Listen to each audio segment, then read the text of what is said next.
Olá, o nosso bate-papo de hoje é neste belo cenário no campus da Universidade Positiva em Curitiba. Esteve por aqui um dos maiores especialistas do país em avaliação educacional e ele separou um tempinho para receber a equipe do Gente.com.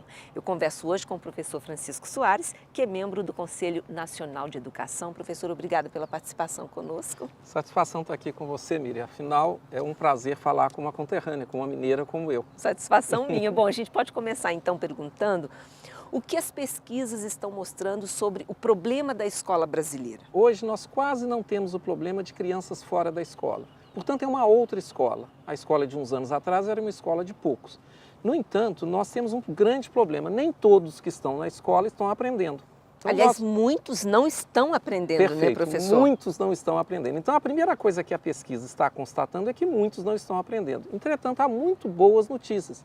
Há crianças, independente da origem, da família, que estão aprendendo. Então, a pesquisa está dizendo onde estão as experiências que precisam ser divulgadas, replicadas? Onde estão as tecnologias que estão dando certo? Bom, mas aí eu faço um parêntese. Essas pesquisas, elas mostram também que a condição socioeconômica, ela já não tem um peso tão grande quanto se imaginava ter? Há muitas crianças que trazem pouco de casa e para essas crianças a escola é mais importante. Então, do ponto de vista de administração, por exemplo, pública, é importante saber que há escolas que precisam de apoios mais claros, mais intensos, porque tem um alunado que precisa mais da escola.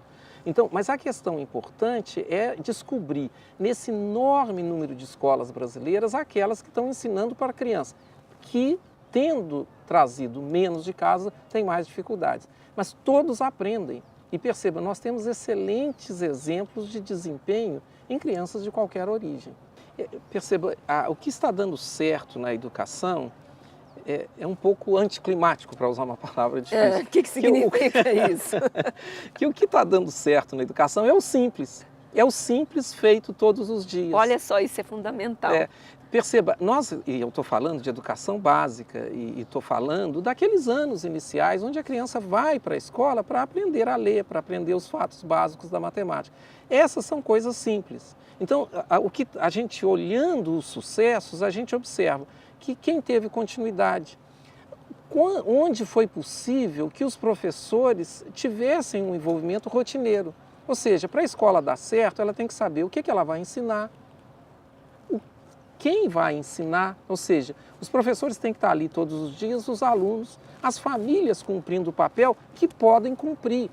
Ou seja, os pais devem deixar claro para a criança a importância do aprender. Mas perceba, é o simples agora institucionalizado, porque nós temos milhares, milhões de crianças. O que o senhor chama especificamente de simples? Por exemplo, fala-se tanto hoje no uso da tecnologia nas escolas.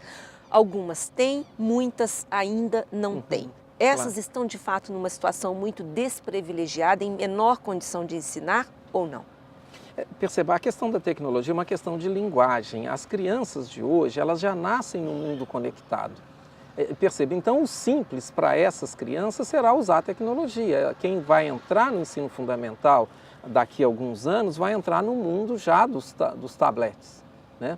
Então isso vai ter que ser incorporado. O que eu me refiro ao simples é dizer, olha, a criança aos 6, 7, 8 anos, ela deve ter aprendido a ler.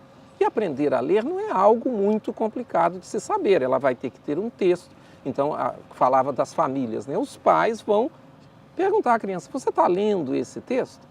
Os pais vão ler para a criança, mas também a escola vai ter formas muito claras de todo dia estar centrado no aperfeiçoamento da leitura e não em outras atividades que têm o seu mérito. Mas na escola é para aprender e primeiro leitura. Mas aí vamos imaginar, professor, uma realidade também do Brasil, do pai que não lê, que não vai perguntar, não vai às vezes sequer ver se o filho está fazendo a tarefa de casa. São coisas diferentes. Essa criança, ela está prejudicada. O pai não lê, mas ele pode perguntar. Ele pode se interessar. São dessas coisas que a gente aprende ao longo da vida, que tinha uma família e o pai trabalhava num turno noturno, de vigia. Então ele quase nunca encontrava com o filho. Então antes de sair, ele dava um nó no lençol para dizer, meu filho, eu estou preocupado com você. É claro que isso produz efeitos. Então cada família vai fazer. Mas perceba, o protagonismo, a importância está na escola. Nós precisamos ter escola que dê conta das crianças que tem, não achar que seria bom ter outras crianças. Isso é o do passado. Então nós precisamos que as escolas imitem aquelas que estão conseguindo fazer com que a criança, seja ela quem for, como você disse na abertura, aprenda e primeiro, insisto, leitura, ser capaz de ler o mundo. Nós tivemos aqui no Paraná, professor, o caso, por exemplo, de Foz do Iguaçu, que conseguiu uma reviravolta nos resultados práticos. Em 2011 conseguiu um resultado muito bom no IDEB, com primeiro lugar, enfim. E escolas, também escolas de periferia, escolas públicas, outras não em situação tão desfavorável, mas enfim, conseguiu esse resultado. O que explica isso? Envolvimento dos professores, envolvimento das famílias, a regularidade, a valorização de algumas disciplinas básicas, como matemática, como português. Vamos analisar um pouco esse caminho. Sim, mas antes eu acho que é importante a gente sublinhar o sucesso de Foz do Iguaçu, porque Foz do Iguaçu conseguiu ter um sucesso para todos, não para algumas escolas. Percebe? Isso é muito importante, Miriam, que quando nós falamos de resultados, nós estamos falando de resultado para alguns. Pontuais, né? Pontual, às vezes dentro da escola, às vezes dentro da rede. É muito comum a gente dizer, nossa, esse município é muito bom. Quando eu vou ao município, eu vejo que não são todos, que são algumas escolas. Então, o sucesso de Foz do Iguaçu ele é interessante porque é um sucesso generalizado. E aí, de novo, a receita, primeiro, é continuidade, clareza do que ensinar. Todo grupo, todo sistema que teve sucesso, ele sabia a cada dia o que seria levado para os alunos. Percebe? É essa rotina que eu chamava atenção anteriormente, é a rotina pedagógica. Então, se a escola é para aprender, o que vai ser aprendido tem que ser planejado. O professor tem que discutir, o diretor tem que verificar o que vai ser aprendido. Eu gosto muito dessas duas coisas quando me perguntam do gestor. Primeiro, conheço o aluno. O aluno que não aprendeu, ele merece atenção. E segundo, pergunto o que esse aluno vai aprender hoje? O que ele aprendeu ontem? Essa clareza de onde queremos chegar é que vai produzir o resultado. A palavra resultado, ela tem que ser entendida na educação como aprendizado. Bom, daqui a pouquinho nós vamos continuar nesse raciocínio. Eu vou fazer um breve intervalo. Nós já voltaremos conversando nessa linha e explicando o seguinte também, o que dá certo numa escola, dá certo em outra ou não. Já voltaremos.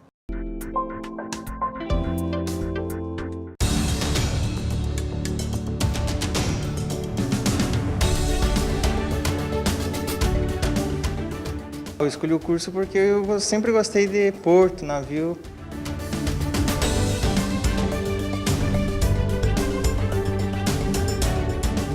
No início, tudo no início é meio que complicado, mas depois acostuma, é como se estivesse no chão mesmo.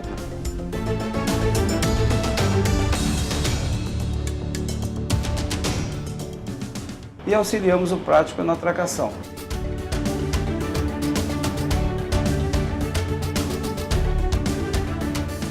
Tudo 24 horas, o porto não para nunca.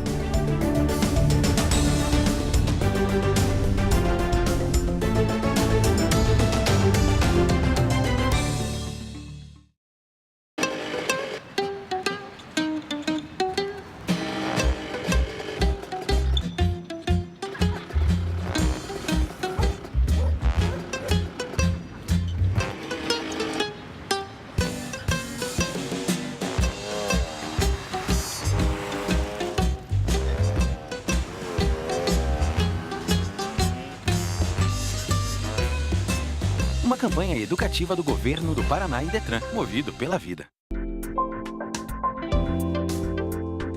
Estamos de volta conversando hoje com o professor Francisco Soares. Estamos aqui no campus da Universidade Positiva, onde ele esteve para realizar uma palestra e recebeu a equipe do Gente.com. Há pouco nós estávamos comentando, professor, se os resultados positivos de uma escola podem ser aplicados em outra ou se depende do contexto da comunidade, do município, da situação de vida das crianças. Perceba, a escola, a pedagogia da escola, a forma de ensinar, ela deve refletir as experiências dos alunos. Mas o que ensinar, não. Perceba, quando a gente vai à escola para aprender a ler, qualquer criança tem que ser capaz de ler quaisquer textos. Imagine a beleza da produção poética brasileira. Por que só um mineiro vai apreciar Carlos Drummond de Andrade? Claro que não, isso é para todos. Então, como chegar no aprendizado, isso deve ser específico. Mas o aprendizado tem algo comum. Ele tem algo específico. Em Minas, você é mineira, sabe que o frango com quiabo é uma coisa séria. Então, Seríssima. se tivéssemos discutindo... Tem gente que não entende isso. Exatamente. Se tivéssemos discutindo gastronomia, em Minas diríamos, olha, você pode se formar quando souber preparar bem isso. E aqui o barreado, eu tenho que lembrar aqui no Paraná. Exato. Então, na educação existem coisas comuns. Então, o comum, ele tem que estar para todos. E nós podemos chegar lá. Agora, nós vamos chegar com pedagogias diferenciadas. Professor, o senhor deve se lembrar de professores que marcaram a sua vida, assim como eu me lembro de professores que marcaram a minha. Eu não sei se eu estou tendo muita ilusão, mas eu acho que isso tem que voltar, não. O professor fazer diferença na nossa vida, porque parece que o professor perdeu esse papel de destaque que ele tinha, a importância que ele tinha na formação de uma pessoa. Percebe, é muito bom você ter colocado isso, porque não existe escola sem professores. Pois é. Mas as duas coisas são importantes. Por outro lado, se precisamos voltar, descobrir socialmente como recolocar o professor na posição social que precisa, hoje, como eu disse, todas as crianças estão na escola. Então, a escola hoje, ela precisa funcionar. Então, é um bom professor dentro de uma boa escola. E não o professor herói, que vai dar conta de tudo, independente de a escola funcionar ou não. Mas o seu ponto é muito importante. A escola e a educação, ela não pode prescindir. A tecnologia não vai substituir o professor, que é aquela referência mais ampla do que o aprendizado específico. Né? Aquela referência que a gente tem para a vida, né? Para nos ensinar a vencer o desafio, a respeitar as diferenças, né? A criar uma sociedade melhor, a ser feliz. Então o professor, ele vai nos ajudar a formar, mas dentro do formar existe o aprender leitura, aprender matemática. Essa é a combinação que só um bom mestre vai fazer. E há pesquisas, quando o senhor estava falando sobre o professor, eu me lembrei agora, que mostram, inclusive, que muitos alunos, até mesmo do ensino médio, eles sentem falta da disciplina. Eles querem de volta um ambiente escolar mais disciplinado, poderíamos dizer assim. O que o senhor diz sobre isso? Perceba, o mundo mudou. Então, a ideia de disciplina, ela não pode ser a ideia de disciplina que eu tive lá no interior de Minas. Exatamente, não onde seria as aquele carteiras controle. estavam uma atrás da outra e existia uma hierarquia do aluno para o professor, do aluno para a diretora. Eu costumo dizer isso, a escola tem que ser um espaço alegre, mas ela tem que ser um espaço de vida. O que ocorre hoje é que a indisciplina, que muitas vezes cai na violência, ela cria um ambiente completamente impossível do aprendizado. Então, aí não há dúvida, a gente precisa sim voltar a um tempo onde a instituição possa funcionar. Então, é disciplina para que a escola possa aparecer e não disciplina num rito de respeito. Isso ficou para trás. Seriam regras claras, né? Regras aqui funciona aceitas, assim. Claro, perfeito, Miriam. Aqui nessa escola, nós funcionamos desse jeito. E para isso, nós vamos ter que dizer para muitas pessoas, dizendo, olha, você não pode estar aqui, porque aqui nós chegamos no horário, aqui a gente respeita esses tipos de comportamento. Então, não há uma receita, isso não é uma coisa simples de ser feito, mas regras precisam existir em função do conjunto dos alunos. Porque perceba, um aluno que cria uma dificuldade, ele perturba todos os outros. Né? E a gente hoje está com uma certa tolerância demasiada para esses que estão perturbando o coletivo. Esse é o ponto que eu chamava, isso faz parte da escola. É muito difícil que o professor sozinho consiga fazer isso. Exatamente, ele tem que ter a legitimidade, né? Ele e tem o que ter apoio, o respaldo da E o apoio. E aí não é só da escola, é também dos pais também. Dos pais e do sistema. Porque isso é comum, né, professor? Muito, Os muito. pais irem à escola para reclamar da relação da escola com o filho e não para saber como o filho está indo nos estudos, não é isso? Isso é comum e Miriam, nós estamos num momento de transição, quer dizer, todos foram para a escola. E aí a diversidade, toda a dificuldade da nossa sociedade, que é muito desigual, acaba batendo na escola. Mas vamos ficar assim, a questão da disciplina é uma questão importante, mas a disciplina não é a respeito hierárquico, é uma condição para o funcionamento da escola, para que todos aprendam.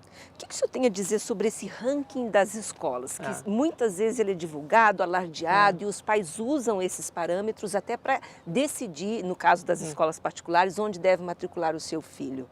O que o senhor diz sobre isso? Eu fico feliz com essa pergunta, porque, primeiro, uma metáfora, educação não é Fórmula 1. Na Fórmula 1 a gente gira, gira, gira, a Miriam ganha, o Chico perde. Não, na educação você pode ganhar e eu posso ganhar. Quando você ganha, o outro ganha, você não está tirando nada. Não existe um primeiro lugar. Nós estamos falando de educação básica, eu estou falando de algo que é direito para todos. Então, a lógica da competição não é uma boa lógica educacional. Os rankings, eles refletem demais, eles refletem de uma maneira muito próxima quem são os alunos. Percebe? Por que as escolas federais sempre se saem tão bem? Porque elas têm um exame muito difícil na entrada. Muitas escolas particulares... Já há uma seleção, é uma seleção, e nesse melhores. caso uma seleção enorme. A seleção socioeconômica de algumas escolas particulares também acontece isso. Então, outra coisa, a escola, quando apresenta o ranking, ela esconde que por trás daquele ranking, lá dentro daquela escola, teve alunos que ficaram aqui e alunos que ficaram aqui. Imagine você como mãe, se lhe dissessem que seu filho, que sua filha vai ser o último da boa escola. Você fala, talvez eu não queira isso para o meu filho, talvez eu queira que ele fique nesse outro ambiente. Então, o ranking diz muito pouco, mas por trás do ranking tem uma coisa importante, que é o aprendizado. Perceba? Eu quero saber se o ranking significa que as crianças, os jovens, no caso do ensino médio, estão apresentando. Então, é uma informação. Como a gente no Brasil passou período longo sem ter informação, a gente está vivendo esse momento onde nós estamos supervalorizando esse dado. E eu insisto isso, é um dado e a pergunta, e eu acho que cada um devia perguntar à escola, mas esse seu ranking, essa sua média, está escondendo alunos que estão aqui embaixo? Porque pode ser que não. O caso de Foz do Iguaçu a gente aprendeu. Levou-se todos para cima. Mas no caso do ranking, frequentemente, internamente, há esse esconder. Eu preferiria que a informação toda circulasse, não só a do ranking. Nós estamos conversando hoje com o professor Francisco Soares, falando sobre educação, sobre a pesquisa educacional. Vamos fazer mais um intervalo e já voltamos.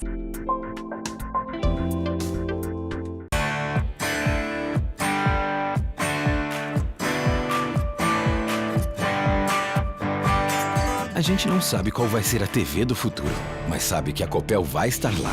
E com a nova usina Mauá, que tem capacidade de 363 megawatts, a Copel garante o fornecimento de energia para 1 milhão de paranaenses, além de gerar mais emprego e infraestrutura para o Estado crescer cada vez mais.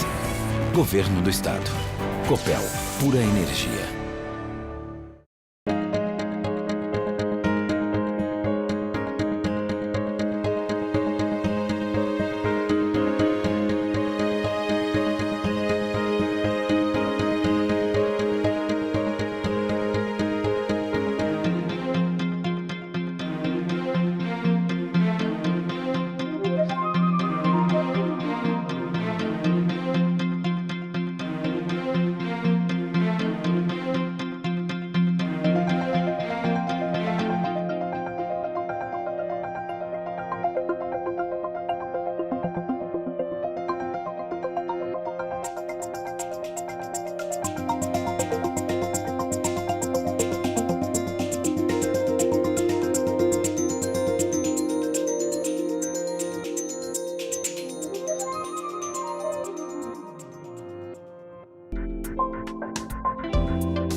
Estamos de volta conversando hoje com o professor Francisco Soares, que é especialista em avaliação na área de educação. Professor, já que eu falei a palavra avaliação, então vamos para esse tema, que é outro tema muito complexo, avaliação, reprovação dos alunos. Qual que é a sua posição sobre isso? É bom você ter falado de avaliação. Primeiro, a avaliação é para o aprendizado, não é para a reprovação. Exatamente, mas uma coisa vem a puxar outra.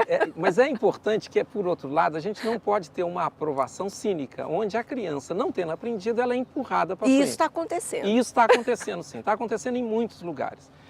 Perceba, é fundamental que o aluno tenha a chance de dizer para a escola, de dizer para a professora, olha, eu não aprendi.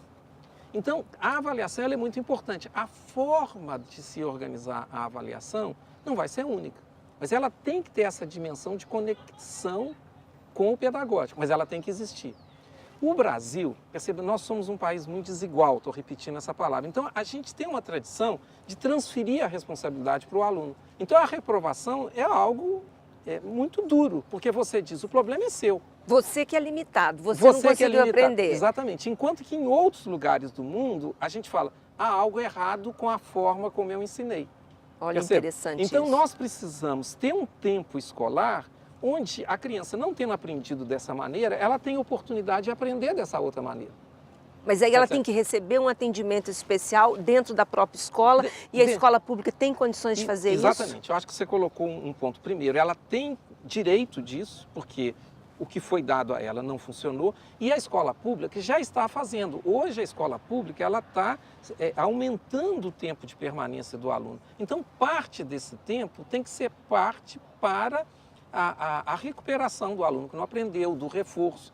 Mas perceba, Mira, aqui eu estou falando, eu vou dar uma outra oportunidade, então tem que ser de forma diferente. Esse tempo extra, ele pode ser usado de várias maneiras. O que a gente está dizendo é que ele tem que ser utilizado também para aquela atividade que pode ser menos glamurosa, né? Que é o para casa, que é a revisão. Então, o projeto pedagógico da escola pública tem que contemplar uma segunda oportunidade para o seu aluno. E o senhor acha que tem que contemplar também o período integral? Como é que o senhor avalia o período integral? Ele é indispensável ou não? É um sonho para nós brasileiros?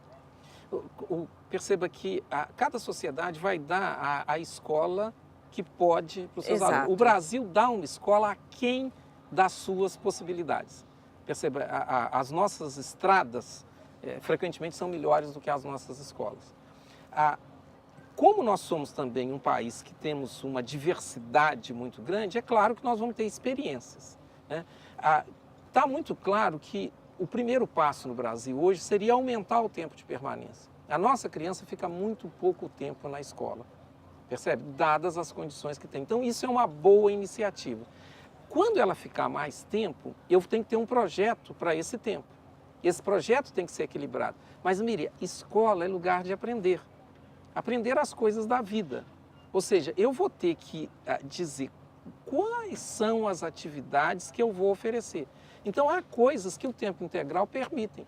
Por exemplo, a presença de arte. Eu não tive arte na minha escola, então até hoje eu não sei desenhar um coração, me faz falta. O senhor não teve educação artística? Na época a gente chamava de educação artística. Você não imagina, assim, para a minha surpresa, quando eu ouvi a música clássica, dita clássica pela primeira vez, foi como que eu fui privado disso durante tanto tempo? Como eu perdi isso. Então, é muito importante que a criança que passou pela escola pública, ela possa ver e apreciar aquilo de belo que o ser humano já fez.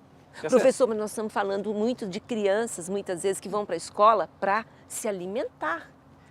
De novo, Miri, isso é correto. Eu estou fazendo o contraponto você está me puxando para a para o gente Brasil colocar real. o mundo ideal. Exato, e o real. Exatamente, mas o Brasil real, ele tem de tudo. É claro que se eu estou atendendo crianças que estão tão excluídas dessa forma, como você descreveu, eu vou poder fazer menos. Mas isso não são todas as crianças. E não quer dizer que eles não possam aprender arte, né? E esse aluno. Verdade. Então, aqui o que a gente está pedindo é um equilíbrio. Agora, se é a educação inicial, que a gente chama de fundamental, essas capacidades básicas da leitura e dos fatos da matemática, eles não podem ser trocados por nada. Mas há tempo para tudo, desde que a escola funcione todo dia, o aluno esteja lá todo dia, o professor e a família colabore. Nós vamos ter agora a primeira avaliação desse período básico da alfabetização. O que o senhor acha que nós vamos descobrir pelas pesquisas que o senhor já vem fazendo? Não, de fato, não vai haver surpresa, não. Porque essa avaliação ela vai substituir uma outra que era num número pequeno de escolas. Mas perceber, é muito importante, essa avaliação vai se chamar ANA, a Avaliação Nacional da Alfabetização. Por que ela é importante? Porque nós não podemos esperar tempo demais para saber que existem crianças que ainda não aprenderam coisas, como eu estou insistindo, coisas básicas. Então é muito importante, né? No sentido de dizer, eu preciso saber rápido para poder intervir. Mas perceba, tem que haver intervenção naqueles lugares onde as crianças não aprenderam. Mas é muito importante que a sociedade acostume com essa ideia. Aquilo que eu falava no princípio, resultado em educação é aprendizado. Onde não há aprendizado, não houve direito respeitado. Então a sociedade precisa do dado que a pesquisa vai dar para poder se organizar, para poder cobrar. Cidadania implica em cobrança, a escola tem que acostumar com isso.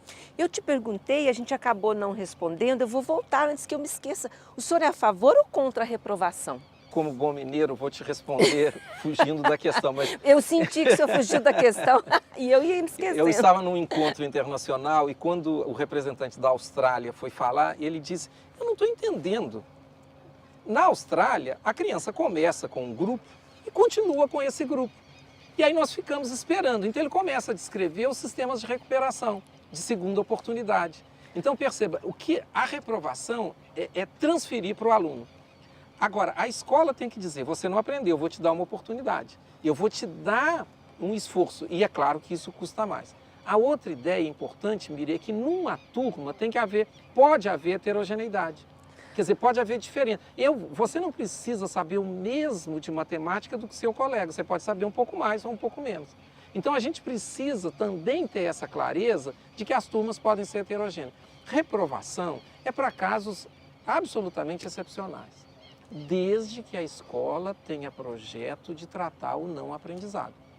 Percebe? Porque senão a gente começa a criar uma turma impossível de ensinar. Se na 8ª série eu tenho aluno que não sabe somar, não tem jeito de ensinar outras coisas, não tem jeito de ensinar a regra de 3. Então, perceba, se nós começamos com um projeto funcionando, eu não preciso muito dela, a não ser, como disse, em casos absolutamente excepcionais.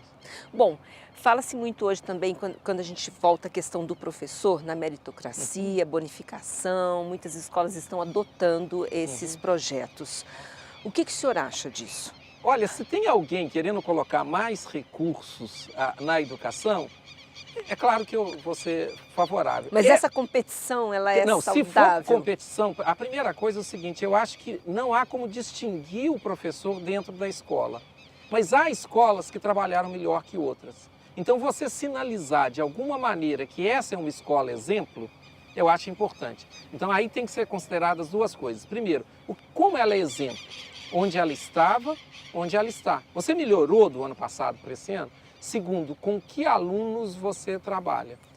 Se a bonificação for dada pela média, pelo resultado, você vai dar bônus para a escola dos bons alunos. Isso é muito injusto. Percebe? Entendi. Agora, premiar um trabalho bem feito, eu não posso ser contra. Então, quem faz bem feito precisa ser reconhecido.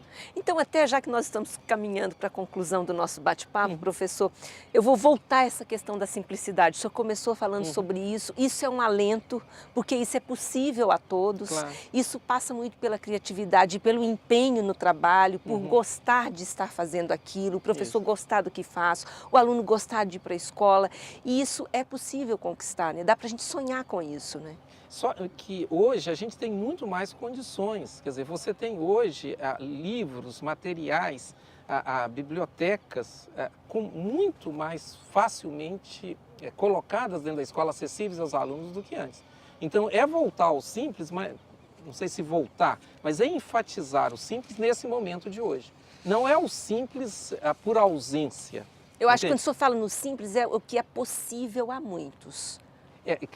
Nós queremos para todos e eu estou centrado no aprendizado. Eu não estou falando de mandar um foguete à lua, eu estou falando de ler, aprender, dominar a leitura para me informar, para conseguir ler o contrato, para conseguir ver os meus direitos e meus deveres. Isso é possível de ser atingido para todos, percebe? E essa deve ser a orientação. Quer dizer, não me interessa muito o alternativo, o que não está conectado com isso que eu espero, que é o direito da criança de ir à escola e aprender e viver bem. Tá certo, então nós conversamos aqui com o professor Francisco Soares, muito obrigada, foi um prazer conhecê-lo. Foi meu. Até uma próxima oportunidade. Muito obrigado. Estaremos de volta amanhã, até lá.